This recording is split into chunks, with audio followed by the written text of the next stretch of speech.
ശരിക്കും ശബ്ദത്തിന് അങ്ങനെ ഒരുപാട് കെയർ കൊടുക്കാറുണ്ടായിരുന്നു കൊച്ചിലെ മുതൽ. ഇപ്പോൾ ഐസ്ക്രീം കഴിക്കില്ല, ചൂടുവെള്ളം കുടിക്കില്ല, അല്ലെങ്കിൽ രാത്രി ഇരിക്കില്ല, മഞ്ഞത്തിരിക്കില്ല, ഇങ്ങനെ ശ്രദ്ധിക്കും. ചെറുതിലെ എൻ്റെ അച്ഛൻ പാടുമായിരുന്നല്ലോ.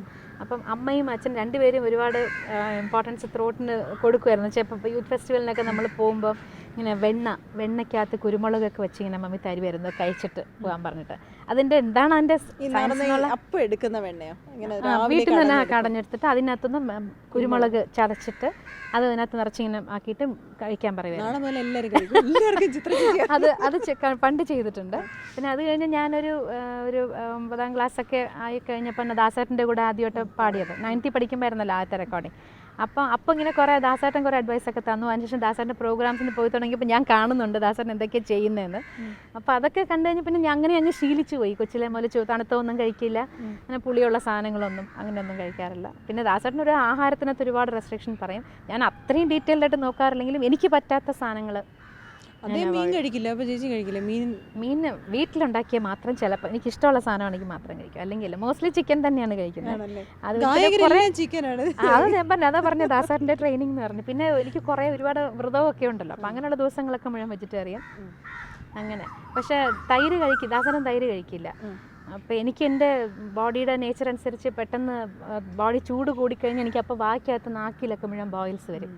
അപ്പോൾ അങ്ങനെയുള്ളപ്പോൾ ഇടയ്ക്ക് തൈര് കഴിച്ചില്ലെങ്കിൽ അത് വേറെ പ്രോബ്ലം വരുന്നുണ്ട്. അങ്ങനെ അതാ ഞാൻ പറഞ്ഞത്, അതുപോലെ അങ്ങനെ നോക്കാൻ പറ്റൂല, കുറച്ച് അങ്ങോട്ടും ഇങ്ങോട്ടും ഒക്കെ. ആ ഒരു കോളേജിലൊക്കെ പഠിക്കുന്ന അതേ താല്പര്യം, പുറകെ പോയിരുന്ന് ദാസേട്ടനൊക്കെ പാടുമ്പോൾ കൈയടിക്കും, ഭയങ്കര താല്പര്യം. എന്ന് വെച്ചാൽ ഇപ്പോഴും അങ്ങനെ ഒന്നും നാച്ചുറലായിട്ട് ബിഹേവ് ചെയ്യാൻ പറ്റുന്നില്ല. ഈ സ്റ്റാർഡം വന്നതിന് ശേഷം തോന്നിയിട്ടുണ്ട്.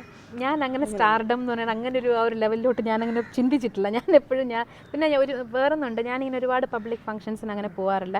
പ്രോഗ്രാംസിന് വിളിക്കുമ്പോൾ ഇതുപോലെ പോയി വരും എന്നുള്ള അല്ലാതെ അങ്ങനെ ഒരുപാട് അങ്ങ് എന്താ പറയണ്ട. ഒന്നാമത് എനിക്കൊരു വലിയ കുഴപ്പമുള്ള എനിക്ക് പ്രസംഗിക്കാനൊന്നും. അപ്പം ഇങ്ങനെ എന്താ പറയണ്ട, ഈ ഫെലിസിറ്റേഷൻ എന്നൊക്കെ പറഞ്ഞ് വിളിക്കുന്ന കഴിവതും ഞാൻ അവോയ്ഡ് ചെയ്യും. എന്നുവെച്ചാൽ ഒന്നാമത് പ്രസംഗിക്കാൻ അറിയില്ല. പിന്നെ എല്ലാവരും പറഞ്ഞ പോലെ തത്വങ്ങളൊന്നും പറയാനൊന്നും എനിക്ക് അറിഞ്ഞും കൂടാ, പറയണത് മണ്ടത്തരമായി പോകും. അതുകൊണ്ട് അതിനേക്കാളും ഭേദം മിണ്ടാണ്ടിരിക്കുകയല്ലേ എന്ന് വെച്ചിട്ട് ഞാൻ കഴിവതും ഒതുങ്ങിയിരിക്കാനാണ് താല്പര്യപ്പെടുന്നത്. അപ്പം അതുകൊണ്ട് അങ്ങനെ തോന്നിയിട്ടില്ല. ചേച്ചി വിളിക്കുന്ന തത്വം പറയാനൊന്നുമില്ല, ഐശ്വര്യം വരും എന്ന് വിചാരിച്ചിട്ടാണ്. ഇല്ല, ഇപ്പോൾ ഇടയ്ക്ക് ദാസേട്ടനൊരു ഫെലിസിറ്റേഷൻ കൊടുത്തു ഇവിടെ കൊച്ചിയിൽ വെച്ചിട്ട്. അന്ന് ഇതുപോലെ എൻ്റെ അടുത്ത് പറയാതെ പെട്ടെന്ന് എൻ്റെ അടുത്ത് പ്രസംഗിക്കാൻ പറയുന്നു. സ്റ്റേജ് കയറുന്നതിന് തൊട്ട് മുമ്പ് പറഞ്ഞു, അയ്യോ ഞാൻ അനുഭവിച്ച ടെൻഷൻ എന്നു വെച്ചാൽ ഞാൻ ദാസേട്ടനോട് ദയവേതൊന്നും പറയണേ, എൻ്റെ അടുത്ത് എന്നെ പറഞ്ഞുകൊണ്ടൊന്നും പറയിപ്പിക്കരുതെന്ന്. പിന്നെ അത്യാവശ്യം ഒരു വരിയൊക്കെ പറയാൻ പഠിച്ചു വെച്ചു. അത് ഒരു വരി കൂടുതൽ എൻ്റെ പ്രസംഗം നീളൂല.